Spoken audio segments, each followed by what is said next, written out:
どうもペロンです。今回も R タイプファイナル2で開発可能になったバイド機体を紹介したいと思います。今回はナンバー 89B3A2 ミスティレディ2のご紹介です。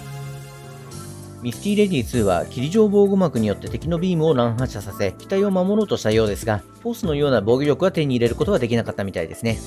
フォースはフォースの周囲に霧をまとった外見のミストフォースが搭載されており、天候をテーマにしたレーザーで下方向しか攻撃ができないですが、ミスティレディ2の個性を表現した特徴的なフォースになっています。赤のビーム日光は機体を左右に移動すると発射角度が変わるレーザーを持続的に発射します。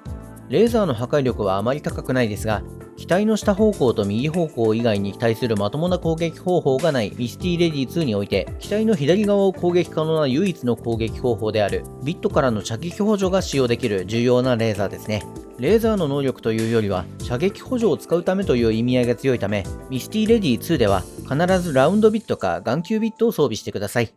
また、レーザーの発射角度はあまり広くなく、敵の攻撃をフォースで防ぐことができない微妙な角度までしか開くことができないため、レーザーを使って攻撃する場合は、敵からの反撃に十分注意して使った方がいいと思います。青のビーム降雨は、フォースから雨を降らすようにして攻撃を行います。ビーム日光に比べてレーザーの攻撃範囲は広くなりましたが、むしろ攻撃範囲が広がったことによって、ただでさえ高くない火力が分散し、破壊力はかなり残念なことになっています。ビットからの射撃補助もなくなるため、むしろ攻撃範囲自体は狭くなっているにもかかわらず、装備の選択肢が少ないミスティレディ2の中でも使うメリットが存在しない、戦闘力が著しく低下する外れ装備だと思います。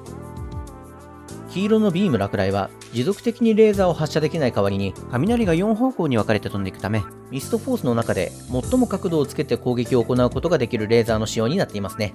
一撃の破壊力もミストフォースのレーザーの中で一番高いため、状況に応じてビーム日光と使い分けるといいと思います。ただし、レーザーを持続的に発射できなくなった分、バイドを打ち漏らす可能性が増えてしまうだけでなく、機体を前後させてレーザーの発射角度を正確に調整するのが難しくなっており、当然ビットからの射撃補助もないため、破壊力以上にデメリットが大きくなっていくような、ちょっと残念な装備ではありますね。次にフォースを切り離した後の状態についてですが、射撃能力は取り付けられておらず、チェーンがついているわけでもなく、接触ダメージも特に高くないというかなり残念な状態になっています。この仕様にするならもう少しレーザーを強くしてほしかったと感じてしまいますね。ミサイルは爆雷、目玉追尾ミサイルの2種類しか選択肢になく、レーザーの攻撃方向が下方向に固定されている分、それをフォローする強力なミサイルを装備可能にしてくれてもよかったんじゃないかと個人的には思います。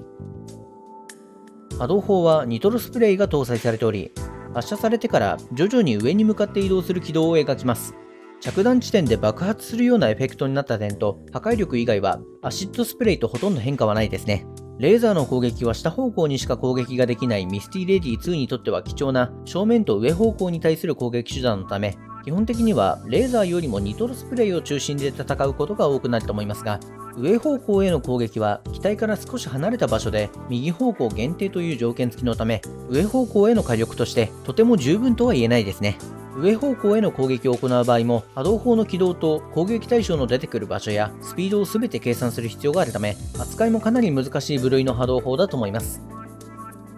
ミスティレディ2は強力な波動砲を搭載した機体ではありますが、機体の真上と左側に対する攻撃力は皆無に等しく、機体の下方向のみに攻撃範囲が限定されているレーザーは波以下の火力しかない、フォースショットも撃つことができない非常に残念な戦闘力で最弱候補筆頭の機体ですね。ただ、これだけ制限が強い機体も珍しいため、一通りステージをクリアできるようになってゲームがマンネリ化してきた方は、あえて難易度の高いミスティレディ2を開発して遊んでみてはいかがでしょうか。では最後までご視聴ありがとうございました。またね。